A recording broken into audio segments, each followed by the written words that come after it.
product if I'm just stripping it down to the room and, you know, everything that is offered in this hotel.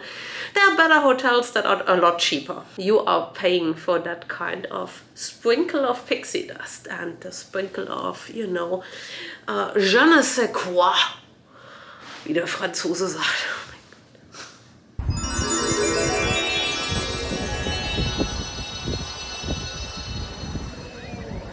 Okay, here we are. Hey, hi, hello, my name is Stella and I wanted to make this video for quite some time now actually, but then I went ill and, you know, stuff is just happening. I mean, it is a holiday. I wanted to talk to you today about a decision that I always have to make when I'm coming to Florida, and this is, do I want to stay on site in a Disney hotel or do I want to stay off-site? And I'm also considering budget, and I know most of us nowadays have to consider budgets because unfortunately money is not growing on trees. So here we go. I'm currently staying at the Disney Allstars Sports Resort, which is my second time in that hotel. The first leg of the trip, I stayed in the Rosen Inn International. Disney, of course, this is the on-site hotel, and the Rosen Inn is a very affordable off-site option. I thought I'd just compare the two of them and give you an idea like what you need to take into consideration.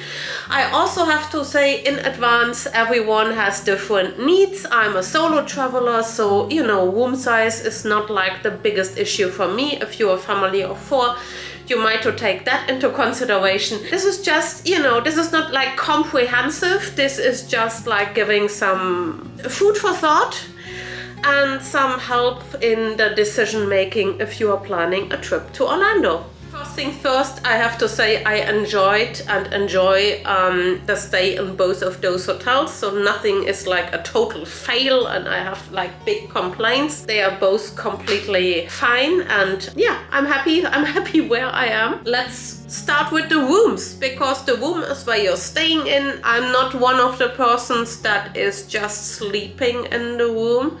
I'm actually also spending time in the resort. I need my downtime, I need my safe space, I need my kind of chillax area, and I want to stay at the pool. Yeah, let's talk about rooms. Talking about room size, Rosen Inn had the bigger rooms, and we are talking about a standard room, like no additions, not fancy whatsoever. The Rosen Inn room, we had 2 queen-size beds and 2 queen-size beds and a full-size fridge, which was very helpful, and a microwave and a coffee maker. There was plenty of space in comparison to my Allstars room, which only has 1 bed. I'm sitting in front of the pull-down bed here, and if you have children, you can put them in there. That's another queen-size bed.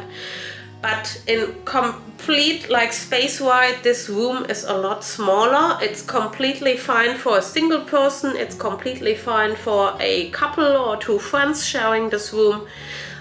One can also use the pull-down bed, but more people in this room I would not recommend probably. I wouldn't want to do it that way, let's put it that way.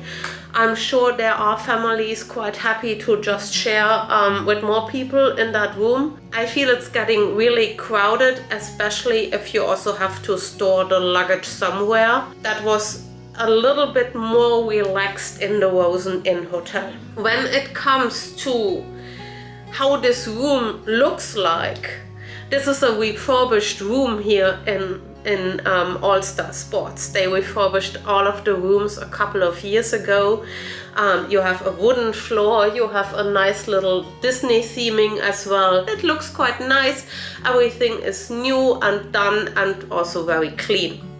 The Rosen rooms, I call them the Rosen rooms, the rooms on the Rosen Inn, they were run down. And you see that this is a hotel that I would say urgently needs a little bit of a polish up and some refurbishment. And my biggest concern, I think that was kicking my allergies very badly when I arrived the first couple of days, was this old old carpet where you don't want to have a closer look. Let's be clear, right? This is like the carpet you have in airports. They are dark, they have a very strange 70s kind of pattern. You don't see any stains, but the stains are there. And there are colonies and new life evolving in this carpet. You rather don't want to think about it. All in all, this was a clean room. They did their best. Also, they had a daily house cleaning, whereas in Disney you only have house cleaning every other day. This is a Disney thing, which I feel Disney, come on, for the money we are spending, you can do the bed and the sheets every day and not only every second day. But this is my personal opinion. So yeah, all in all, it was clean, it was a safe bed. When I'm talking about space, Rosen in would win. Also when it comes to like fridge and microwave, I enjoyed it because I like to buy my own food, but this is also a very stellar thing when it comes to how nice this room is. Disney wins in that one for sure. Talking about food, in the Rosen Inn you had a restaurant that was offering also again very affordable breakfast and dinner buffet. Breakfast was $13 plus tax and service fee, and the dinner was $17 plus service fee. Those are prices for buffet unheard of in a Disney resort. You pay $13 maybe for a breakfast quick service, kind of Mickey waffles and some scrambled eggs, right? So they were offering that, and then also they had a little gift shop with a grab and go section in the hotel.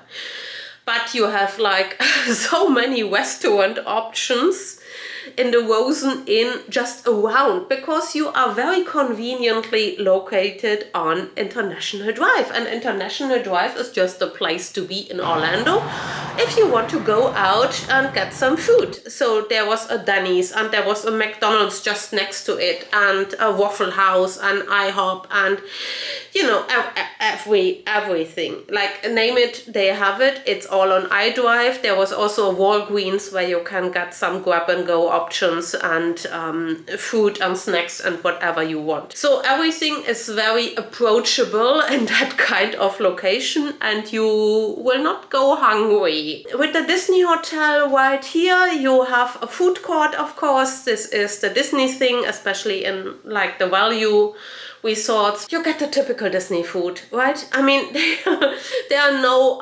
experiments when it comes to the very reliable menu. There are burgers, there are chicken strips, there are fries, there is mac and cheese. They also have some, sorry, I'm very German, call it real food, where you can get like chicken and fish and something with rice and vegetables. But also those are like 5 items and they are on the menu for 4 years. And there is no variety in food really. I mean, if you want to, you know, eat a little bit better, your best bet is what I'm doing, going to Walmart or Target and just stock up on some fruit and on some veggies and on some, you know, stuff you would like to have to snack on. And everyone who paid $2.50 for one fucking banana before in a Disney food court might be with me on that. So for the food options, for me, Rosen really wins. I thought this breakfast buffet was excellent. Make your own waffles, having food, like unlimited, whatever, for 13 bucks. Come on, that was great. It was really great. And if you fill up on the breakfast buffet, I mean, you don't need anything over the day. The food point definitely goes to the Rosen Hotel, in my opinion. Which brings us to the next point, which is location. I mean, it's for a reason that you're talking about the Disney bubble. You're in a Disney bubble. You're on Disney property. And there is nothing around but Disney. And if you want to go somewhere else, you need to drive. So either you get an Uber or Lyft, or you have your own car. There is no transportation apart from Disney locations. And the bubble is a bubble for a reason, right? You can completely immerse yourself in this kind of Disney happy peppy, high-tea, wholesome little world that is an illusion in the end, but a very healing and helpful illusion to just get away from your daily life and your daily business. And this kind of Disney comfort blanket is also the reason why I'm returning so often, because it's healing. I feel it has a very good effect on my mental health. I do not have to worry. I can push everything aside until I'm back in the real world. And this is an advantage if you need that. But I'm also quite an adventurous person, and sometimes I need something else. And then being conveniently located on iDrive, which is also great if you have a car, because you're very easy access to the I4, and you get everywhere quite quickly. This is not too bad. It's good. It's good. And also you're very close to Universal, of course, and I love Universal. So I would say for the location it might be a draw, but you just have to be aware on the advantages and disadvantages. And this also brings me to my next point, which is transportation. Of course, the Disney transportation on-site is legendary. I mean, the buses are reliable, at least in the value resort. I have heard that in the luxury resort, those buses are not reliable at all, but that's a different story. Also, the Skyliner, I wouldn't recommend, because currently I'm here in summer. It's August. Oh, it's still summer. But we have like 1 to 5 storms per day, and with each storm, they will just close down the Skyliner. Yeah, fuck it. I mean, if I'm paying extra for this Skyliner, if it's working, it's ace, right? It's like the best thing ever. But if it's not working, it might be a pain. I also enjoy really like the ships, those friendship boats that go around between Disney Springs and the resorts. I did that yesterday. It was like my off-park day, and I took a boat from Disney Springs to French Quarters, had lunch at French Quarters. Very nice and relaxed. And this is, I think this is also something, as soon as you go away from the parks, Disney can be very like relaxing. It has a tranquility that is, yeah, it's nice. And also very sophisticated, right? It has the golf courses and yeah, it has a certain vibe that in German I would say bisschen spießig, aber gehoben spießig, very, yeah, sophisticated and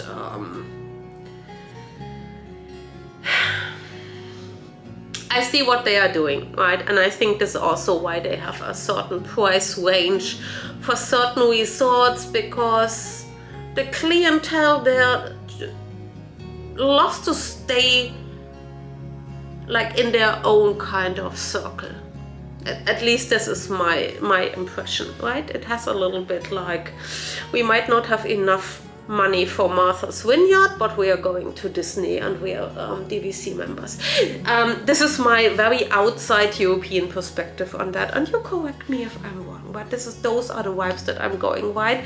Joe is going to the golf course, and Kimberly is having a mimosa with her friends in Disney Springs, and maybe do a little bit of very sophisticated, nice shopping in the Coach or in the Vera Bradley shop. This is what I'm getting. And no offense, right? No offense whatsoever. I get it. This is just like, I would say, cultural observation from an outsider and someone coming in from another country. This is how I would frame it. And of course, yeah, I mean, international drive is a little bit more Assi.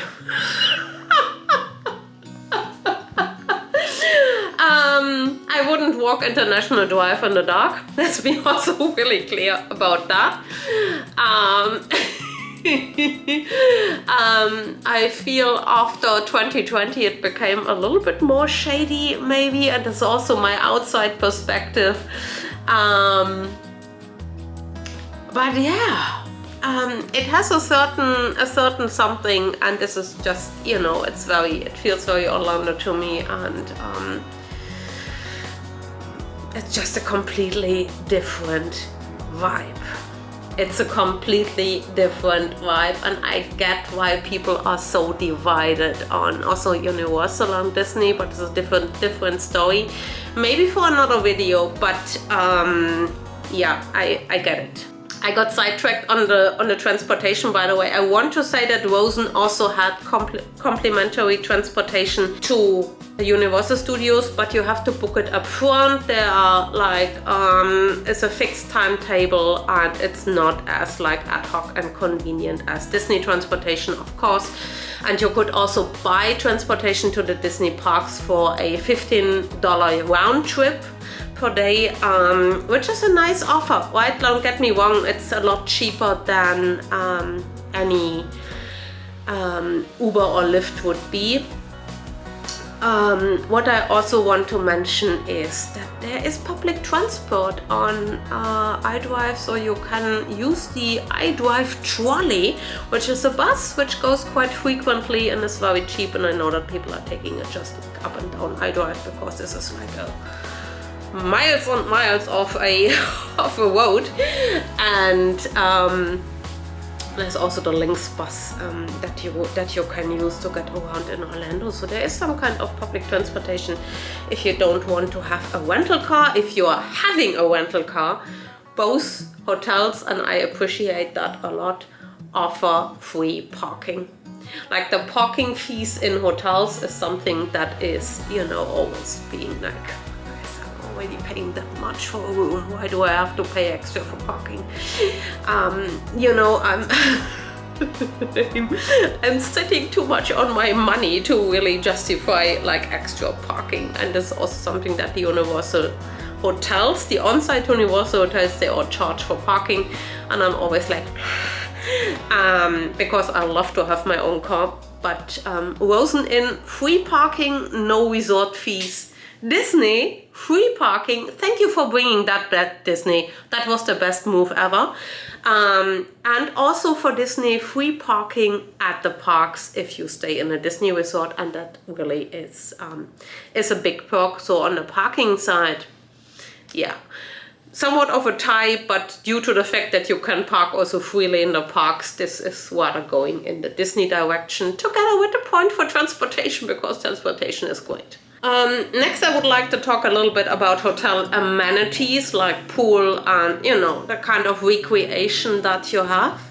And again, Disney is doing a really good job at that. I mean, they have, in Allstars Sports, we have a big pool next to the food court, and then there is a smaller pool, like in the outskirts of the resort where I live.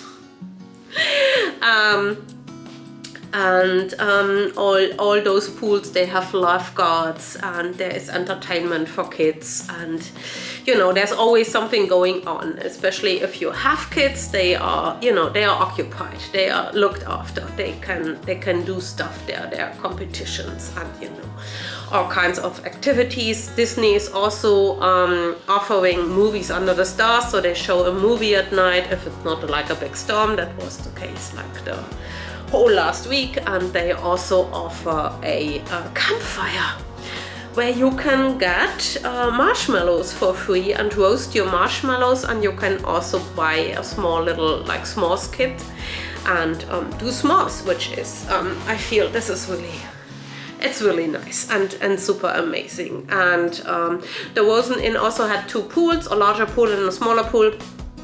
No guards whatsoever, so you have to look after yourself. And also no like additional entertainment.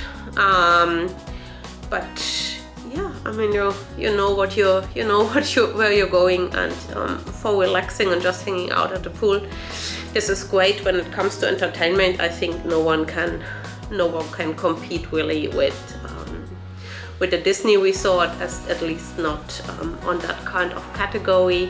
We are not talking on-site Universal hotels here, which is a completely different story. And I love the Universal hotels. Apart from the parking thing, they are absolutely great. Yeah, and also like friendliness and like this whole, right, it goes along with the Disney kind of bubble thing. They have a certain language they're using, right? This whole have a magical day, and they got better the last years. There were some downs where you could feel they had a lot of new employees, and those employees were not very well trained and easily overwhelmed. And I think this is where many guest complaints were coming from, that you had staff that was just thrown into the job. And I'm speaking from a perspective as an HR professional, right? I mean, I see the signs if someone is overwhelmed. They are not rude, they are just overwhelmed and they do not know how to handle the situation. And I'm not blaming the employee, I'm blaming like the organization and the processes that were supposed to train this employee and set this employee up for success. And that clearly did not happen in many cases, and then you're just dumbfounded and like, yeah, but this is shouldn't that be your job right now? I mean, I'm just a guest. I'm not saying anything, and I'm very quiet in those situations because I know where this is coming from, and you cannot blame the employee on that, right? This is a company-wide problem, an operational problem, where you bring too many people in a short time, and then just the onboarding processes do not work anymore. I have seen that in other operations, but Disney, like size-wise, is a completely different beast, so that clearly was an issue. It seemed to be better because I haven't experienced it in this day, and now I felt everyone was very well just equipped to handle certain situations. And especially if you're working directly with people and with customers, this is quite important, right? That you equip people and set them up for success. And again, this is the HR person speaking here, because I'm always concerned about the employee. Rosen, yeah, I mean, Rosen is just, it's a lot smaller, and they were friendly and they were fine and they were helpful and they were quite pragmatic as well. They had a certain kind of American pragmatism that I quite enjoy. It's very upfront and a little bit in your face. I can handle that well. I'm from Berlin. Klar in die Fresse, ja. So, ne? Kann man machen, habe ich kein Problem mit. Alle gut. I also have to say I read all the reviews on TripAdvisor and also on Booking. The bad reviews on Allstar Sports were not so much about the hotel, but in general, like about Disney and how Disney lost the magic and everything is just going downhill and more expensive. And Rosen is like, yeah, I mean, you get what you pay for, and the worst you get out of your money is pretty good. So I would also, I would agree with that, absolutely. And you have to keep in mind, I paid $58 per night for Rosen, and I'm paying $150 or $160 per night for Allstars. So like 3 times the price. And is this worth 3 times the price? Not really. And this brings me a little bit to my conclusion. I started with, you know, everyone has different needs, and you go to Disney for a certain reason, and this reason, for me at least, is not a materialistic reason on I give you that many coins and I get this kind of material and substance back. What I'm getting back is a certain emotion. What I'm getting back is a feeling of wholesomeness and warmth, and a certain magic that lets me forget my daily work, my business, my life, my pain and sorrow. Yeah. So I didn't drink. I'm always like that, and for that I'm willing to pay that. And I think they are very good to selling. They're very good in selling emotions. They are selling positive emotions. They are not selling so much of a like hard fact product, because the hard fact product, if I'm just stripping it down to the room and you know everything that is offered in this hotel, there are better hotels that are a lot cheaper. let's be super clear. You are paying for that kind of sprinkle of pixie dust and the sprinkle of, you know, je ne sais quoi, wie der Franzose sagt. I'm very happy that you are still with me and you are watching this video, because I'm not getting better. Yeah, and you do not have that in other hotels. And I think, therefore, yes, Disney is very expensive. And at one point, I'm not sure if people are willing to pay for that sprinkle of magic, if the gap between what you have to pay for it and what you get somewhere else for much less money is getting bigger and bigger. And if I'm looking at the prices for this resort, which is like one of the cheapest resorts, right, for next year, I'm like, no way, guys. I'm sticking probably with Universal, but again, this is another story for another day. If you want me to tell that, let me know down in the comments, because I'm happy. You know, yeah. And subscribe to the channel. I'm not always as hinged, but often I'm still at Disney. I have some travel adventure vlogs coming up. And I thank you so much for watching. Let me know your opinion and I will see you real soon. Bye!